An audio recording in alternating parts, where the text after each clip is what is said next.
Hello दोस्तों, आज के इस वीडियो में हम माँ सरस्वती जी की एक कहानी के बारे में जानेंगे। तो चलिए शुरुआत करते हैं। माँ सरस्वती की मौन माया, एक अनकही कहानी। भारत के शांत गांव शिवालय, जो एक पवित्र नदी के किनारे बसा था, वहाँ विद्यामय मंदिर नामक एक प्राचीन मंदिर स्थित था।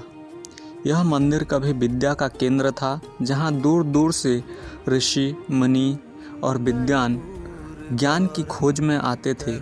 लेकिन सदियों से यह मंदिर वीरान पड़ा था। स्थानीय लोग कहते थे कि माँ सरस्वती ने मौन व्रत धारण कर लिया था और मंदिर की दीवारों पर एक रहस्यमय श्लोक छोड़ दिया था। जब नदी गुनगुनाएगी और कमल खिलेगा, जब वीणा अनकही धुनों को सुनाएगी, रक्षक जाग जाएगा और भूला हुआ सत्य फिर पाया जाएगा। यह थी वो श्लोक और वो लाइनें। नायिका की खोज। आराध्या एक युवा इतिहासकार जो पौराणिक कथाओं से गहराई से प्रभावित थी। उसको अपने विश्वविद्यालय की लाइब्रेरी में एक प्राचीन पांडुलिपि मिलती है। पांडुलिपि में एक दिव्य वस्तु अक्षर वीणा का उल्लेख होता है, जिसे सृजन के अनकहे रहस्यों का भंडार माना जाता है। यह पांडुलिपि संकेत देती है कि वह वीणा विद्यामय मंदिर में छिपी हुई है, लेकिन साथ ही चेतावनी देती है, सिर्फ पवित्र हृदय वाला ही सत्य को पा सकेगा। जिज्ञासा से प्रेरित होकर आराध्या शिवालय पहुंचती है। वहां उसे मंदिर के पुराने संरक्षक देवज्ञ से मुलाकात होती है, जो उसे मंदिर की छाया में छिपे खतरों के बारे में बताता है। वह कहता है कि पूर्णिमा की रातों में मंदिर से वीणा की रहस्यमयी धुन सुनाई देती है और जो भी उस रहस्य को सुलझाने गया, वह कभी वापस नहीं लौटा। रहस्य का उद्घाटन। आराध्या मंदिर की खोज शुरू करती है और उसे कई चौंकाने वाले सुराग मिलते हैं। एक चित्र जिसमें माँ सरस्वती का चेहरा आधा ढका हुआ है। एक छिपा हुआ कक्ष जिसकी रक्षा एक चमकती आँखों वाले सर्प की मूर्ति कर रही है। एक शिलालेख जो देवताओं के बीच विश्वासघात की ओर संकेत करता है।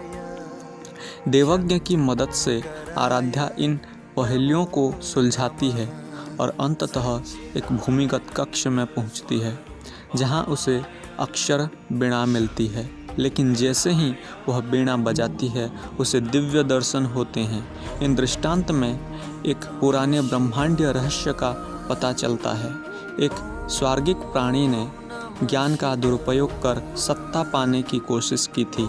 इस विनाश को रोकने के लिए माँ सरस्वती ने अपनी दिव्य वाणी को छुपा लिया और वीणा को एक पवित्र मोहर से बंद कर दिया।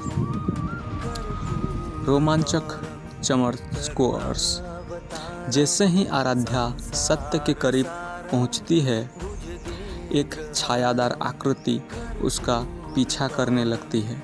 यह आकृति मंदिर की रक्षा के लिए स्थापित एक रक्षक की होती है, जो आराध्या को मंदिर छोड़ने के लिए कहता है। लेकिन आराध्या की शुद्ध नियत रक्षक को शांत कर देती है और वह उसकी मदद करता है। आराध्या वीणा को सरस्वती की मूर्ति के पास रख देती है, जिससे संतुलन फिर से स्थापित हो जाता है। वीणा की दिव्य ध्वनि से माँ सरस्वती जागृत होती है और मंदिर प्रकाश से भर जाता है। माँ सरस्वती आराध्या को एक गहरी सीख देती है। ज्ञान शक्ति है, लेकिन बिना विवेक के यह विनाश का कारण बन सकता है। रहस्यपूर्ण समापन। जब आराध्या मंदिर से बाहर निकलने की तैयारी करती है, वह देखती है कि मंदिर की दीवारों पर एक नया श्लोक उभरता है। यह तो बस एक कथा है, अनगिनत रहस्य अभी भी छुपे हुए हैं। क्या तुम उन्हें खोजोगी? कहानी का अंत आराध्या के मंदिर को एक बार फिर देखकर होता है। उसके मन में दिव्य रहस्यों को खोजने का निश्चय जाग उठता है। तो धन्यवाद दोस्तों, यहाँ तक कहानी में बने रहने के लिए। कर्पूर गौरम करुणावतारम्।